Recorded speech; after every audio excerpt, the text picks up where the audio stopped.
warbixin ay qortay hay'adda qaramada midoobay u qaabilsan miinooyinka ee UNMAS kadib qaraxii sanadkii hore ka dhacay magaalada Muqdisho ayaa ku talisay in sida ugu waxtarsan ee lagu baajin karo inay magaalada Muqdisho u soo dusaan baabuurta sida qaraxyada culus ay tahay in marka horeba laga hortago samayntooda laakiin maadaama aysan taasi mar walba suurtogeli karin gaar ahaan xilligan waxay warbixintu ku talisay in muddada dhow la kordhiyo dhismaha difaacyo ka duwan magaalada baabuurtaasi waxayna sheegtay in arrintaasi laba siyaabood lagu gaari karo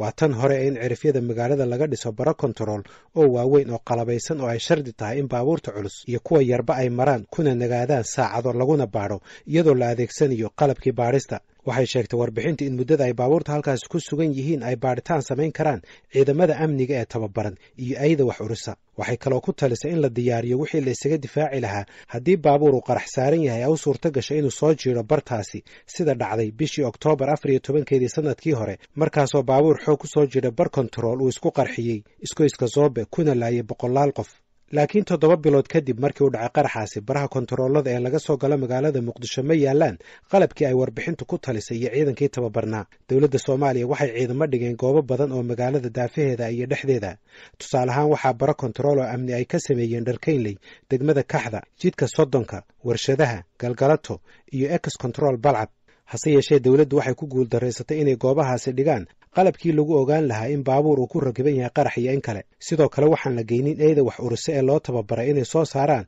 meesha uu qaraxu ku jiro sidaasi waxa barnaamijka galka baarista uu ka xaqiijiyey saraakiil iyo ciidan ka howlgala baraha kontaroolada ugu waaweyn ee magaalada laga soo galo waxay ii sheegeen saraakiisha iyo ciidanku in farsamada ugu wanaagsan ee adeegsadaan ay tahay in baabuurka ay ka shakiyaan laga dejiyo rarka sida haddii ay wadaan khudaar ama xamuul kale kadibna la baadho mid ka mid a ayaa iigu yidhi waa qofka baadhaya gacantiisa iyo ishiisu wax ay qabtaan mas-uuliyiinta dhinaca siyaasadda ee Soomaaliya waxay ku adkaysteen in ciidan tababaran jiraan qalabna ay haystaan hase yeeshee markii aan weydiinay qalabka ay haystaan nooca uu yahay iyo heerka tababarka waxay qirayaan inuusan ahayn mid ku filan oo tayo leh ama maba jiro maxamed ismaaciil cabdulaahi waa guddoomiyaha degmada Kaxda oo ay ku yaalaan baro kontarool oo laga soo galo magaalada Muqdisho gaar ahaan barta kontarool ee ugu weyn oo ah tan ku taala siinka dheer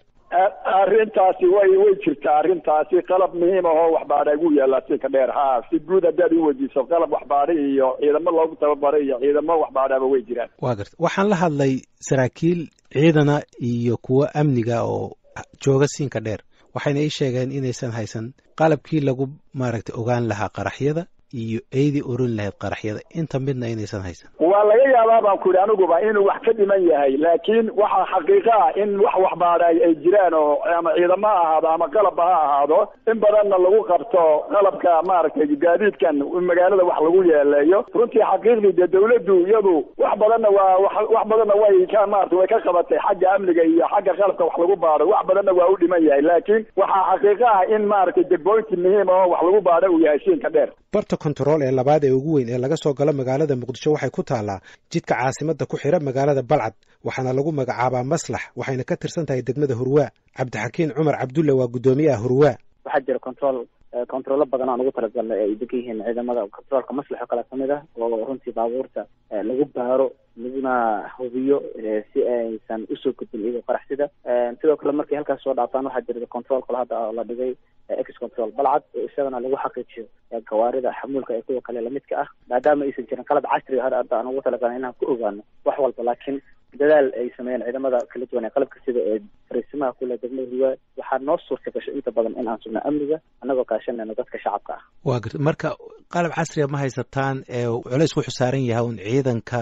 meesha jooga ee amniga qalabyada hadda aan haysano kale qalabyada Afrika waxay isticmaashaa qalabyo kamid ah isticmaalna adduumaadka kale sida wadamadan aad joogtaan oo kale tumaha laakiin anaga Afrika ahaan waxaan aaminsanahay inaan isku filanahay inta badan oo hadda degmadaas intii aan ugu talagalnay ku ogaa karno inaan kaga hortagno qaraxyada wax noocaas marka ma bir ay askartu qaadaan ay hoos geliyaan ba mise waa checkpoint ama bar la dhisay oo baabuurku dhex marayo oo qalabkii uu wada sawirayo wuxuu baabuur ku jiro maya bir hadda qalab sawiraysan maan adag laakiin waxaa jira qalabyo gacanta ay ku wataan ciidamada iyo kuwa baabuurta lagu baaro wax noocaas baan isticmaalnaa inta badan iyo kuwa kale fara badan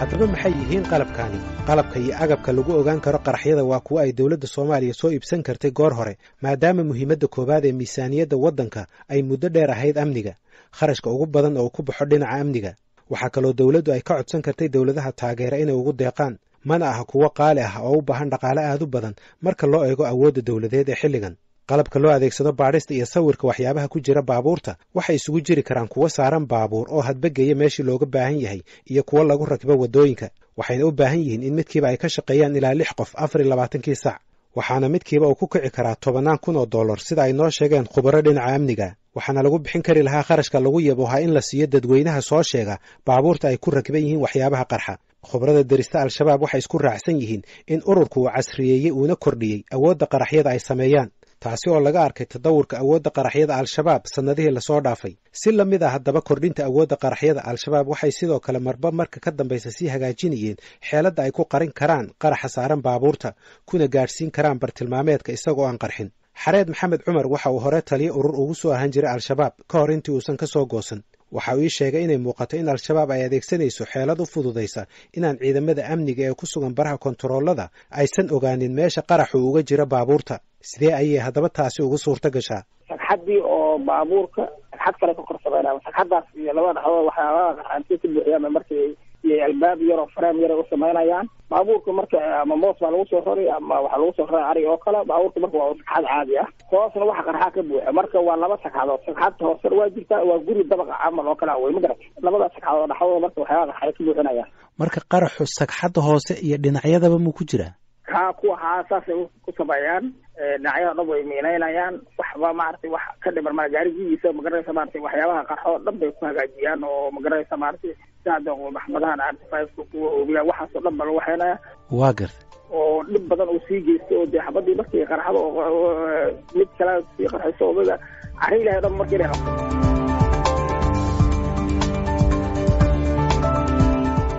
laakiin farsamada al-shabaab kuma eka qarinta xamuulka qaraxa ah ee saaran baabuurta keliya balse waxay sidoo kale kor u qaadeen farsamada aaladda lagu gaarsiin lahaa qaraxyada goobta bartilmaameedka aaladdaasi oo ah baabuurta xubnaha hore uga tirsanaan jiray al-shabaab waxay ii sheegeen in muddo ahba al-shabaab ay ku howlanaayeen inay baabuurta ka dhigaan mid u adkaysta ama iska moosa rasaasta ay ku soo ridaan askarta joogta baraha kontaroolada ama kuwa waardiyeeya dhismayaasha waxayna farsameeyeen baabuur lagu hakin karo dhagxaanta waaweyn ama qori baasuuka ah ama hub kale oo culus inta uusan gaadhin bartilmaameedka hase yeeshee dhagxaantaasi iyo qoryahaasi ma aha kuwo mar walba yaalla baraha kontaroolada ama afaafka dhismo kasta oo ay bartilmaameedsanayaan siday al-shabaab u farsameeyeen baabuurtan waxaa galka baarista uga warramay maxamed xasan aadan sandheere oo hore uga tirsanaa ururka al-shabaab una qaabilsanaa dhinaca baabuurta baabuurkan lagu soo rakibayo waxyaabahan qarxa birahan inay qarxaan ee dadka dilan loogu talagalay moogiye ma waxaa la geliyaa biro ka ilaaliya xabadda haddii lagu soo rido baabuurta maarata sida hadda kuwa xabadda kuwa galaya oo kale xerooyinka waa ii sharax naqshadaas naqshada marka waxaa waaye baabuurka hadda hoomeyda oo kale kuraasa dhex taala kuraasta laga furfuraa sida baabuurka uu u samaysan yahay ayaa birahana loo jarjaraa qof mitirkiisa u haystaa moolooyinkiyaa meesha yaalla motooraha la kicinaa mooladaadi marka bereeska jooga bereeska ka gashanaysaa moolada wax lagu jira waxbaad ku jarjaraysaa birta waa bir adag baabuurka marka hoomeyda sida ay u samaysan tahay ayaa biraha loogu dhedhejinaa kor ma ah marka waa gudaha waa garta meesha laga dhejinayo baabuurkii kor markaad ka aragto waa hoomey gudihiisa markaad gashana waa baabuur beeba ah beebaha xabadda aysan karin birta beeba ah maaragtay naqshadaas marka lasoo kordheenaya ana lafteeda fikir ahaan dad baa keenay saraakiil ahaa laakiin dadka ugu horreeyey oo boroobeeyey oo birahaasi soo sameeyey oo maaragta qoryaha zuugaga hataa oo kala gaashaama oo qofka gaandheeriga hortiisa in loo sameeyo qoryaal aan usoo sameynay deriska ugu horreeyey naqshada dadka wax ka bixinayaan kamid ahay waa garta marka birahan waxaa loogu dhejinayaa qofka inay ka celiyaan haddii xabad lagu soo rido soo ma qofka marka biraha waa looga dhejinaya qofka inuu isku kalsoonaado xabad aaka reekanka hataa maaragta dhashiitaha inay soo buusto maahane annagaa ku baroobeynay aaka aniga gacanteeda ugu baroobeeyey reekanka anaa ku baroobeeyey dhashiikaha laakiinse anan goobjoogn uma ahayn laakiin waxay ii sheegeen dhashiikaha inay kasoo dhexbaxday laakiinse dhinac kale aysan ula dhicino soo buustay afkiisa hore le saas usoo baxay markuu qarxo berihii loogu talagalay inay celiyaan rasaasta soo celin maayaan qaraxiina inuu baxo banaanka u baxo maysan celinayn qaraxa haaruun qarax waa mid walba inta loogu talagalay kan hataa jidka la gelinayo waa ama muwaajaha ha ahaado jidka dhinaciisa hala dhigo ama dhulka hoostiisa hala dhige horta qaraxa hadba sidii loogu talagalo haddii la rabana gebigiisaba dhinac ayaa loo xoojin karaa marka gaarigan meesha soo galaya ma aha gaarigan markuu qarxo dhinac kasta hataa inuu baxay 70% waxaa la xoojinaa meesha ninka uu ku wajahnaa oo xarada maadaama ninkan laga yaabo hataa in asagoo 10 talaab 20 talaab dhufeysii soo jiro gentaal lala helo si hadduu qarxo qaraxi saameyntiisa ugu badan maarata hor uga baxdo 70% hor waaye 15 dhinacyada 25 gadaala la dhigaa horta wax la xukumayo waaye qaraxa oo dhinac loo jeedinayo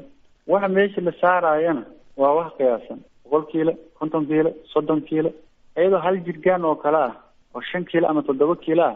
ayaa baabuurtu waxaan xabad karin haddii loo dhigo kala gooyo marka ma wareebayso oo wax loogu talagalay oo maqaskaas meesha ka baxaya si la rabay marka wax la soo baroobaynayo waxaan ma ahana wax inta la soo sameeyay ka keenay ma aha baroobadooda meesha ugu dambeysay oo hadafkii loo rabay baroobo kuma imaanayaan ayagoo baroobaysan oo tijaabaysan oo la isku hubo oo dhowr mar la soo tijaabiyay ay meesha ay keenaan laba jeeraba dhagaxa iyo baasuukuhu midkoodna ma baajinayo qaraxa balse waxaa laga yaabaa inuu baabuurka ku qarxo meel aan ahayn bartilmaameedkii taasi laftigeedu kama dhigna inay dadku ka badbaadayaan sababtoo ah baabuurkii ugu dhimashada badnaa oo ahaa kii ku qarxay Zoobe waxaa la aaminsan yahay in bartilmaameedkiisu uusan ahayn goobta uu ku qarxay waana taasi sababta ay muhiimka u tahay in baabuurta lagu joojiyo marka horeba bannaanka magaalada laguna baadho